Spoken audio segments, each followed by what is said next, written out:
Ciao guys! Samahan nyo na naman ako sa isang another kutsina serye.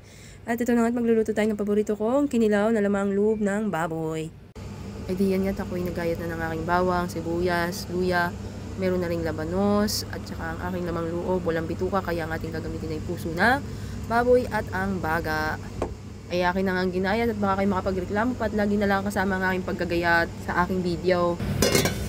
Yan, at may pagdadabog pa, nilagay ko na nga yung kasirola, nilagyan ko na nga mantika, dinami-damihan at mayaman tayo sa mantika ngayon. Ay sunod ay nilagay ko na nga yung sibuyas, ay siyempre gigisahin natin kaunti at siyempre mas maganda at may aroma ang ating sibuyas. Ay di maya-maya nga, nilagay ko na rin ang aming bawang at talaga naman para mas mabango, ay di magre-reklamo ng aming kapitbahay at nangangamoy na naman ng sibuyas at bawang. Kaya naman na, ngayon ko lang napasin, pagkakatalad ko pala magbisabihin ng aking bawang at sibuyas. Pag iwan pa ng sandok sa kasirula, ay di bahala na kayo makaunawa. Ay, kasi naman. Hindi nung mag-isa-gisa, mag-golden brown. Kasi nga naman, golden brown. Ay, nilagay ko na rin ang aming luya at nang matanggal mamaya lang sa ng ating lamang loob. Pero ang ating lamang loob naman ay nahugasan natin na halbos na natin, pinakuluan natin at nang medyo matanggal na ang masangsang na amoy noon at ng dugo noon. Nang iba-iba pati pag niluto at na madali-dali na rin naman, ay kitang-kita nyo naman ay sadyang masipag ako maghalo ng aming kasirula. Abat maya-maya nga yakin na nga rin nilagay ang aming lamang loob, iyan ha, baga at puso, ay walang bituka ay makita. Laman loob din naman na rin, hindi kayaan nila. Maniwalat sa hindi, ay talagang masarap din na rin, basta't ako ang nagluto, kaya bang? Ay iyan na naman, ay hinalo na naman kay naman, ay kayo naman na, ay diyan, pagka-gisa-gisa ng kaunti, akin na rin lang nilagay ng pampalasang asin at paminta, hindi ko na pinanilagay ng patis at baka na naman mag-amoy sa kapitbahay, magalit na naman. Akin palang dinami-damihan ng paglagay ng paminta at wala tayong sibog panigang, ay walang pangpanghang. Ay kanila naman mag-asawang kakain yan, kaya naman walang problema kahit medyo manghang. Hindi nang malagyan ng aking asin at paminta, hindi aking hinalo ulit. Akin naman munang tinakpan para naman kumapit at mag-isa-gisa ng kaunti ang ating baga at yung ating puso. Di maya-maya nga nilagay ko na ang aking labanos. Ay ang aking labanos pala may kasama ng sabaw. Ito naman na, ay sa halip na mag-isa ng kaunti ang aking labanos, di diretso may sabaw na.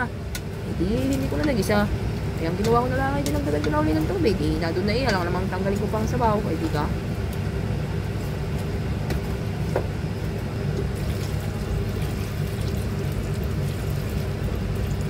Ay di nung aking nga malagyan ng tubig, ay di akin muna tinakpan. At gusto ko ngayon kumulo muna.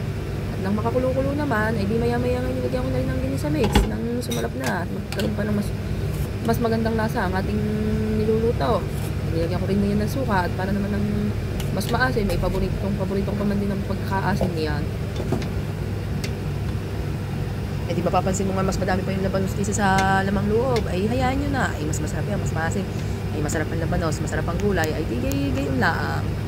At saka kung anong meron, hindi atin na lang pagkakasyahin, di gayon lang naman lagi.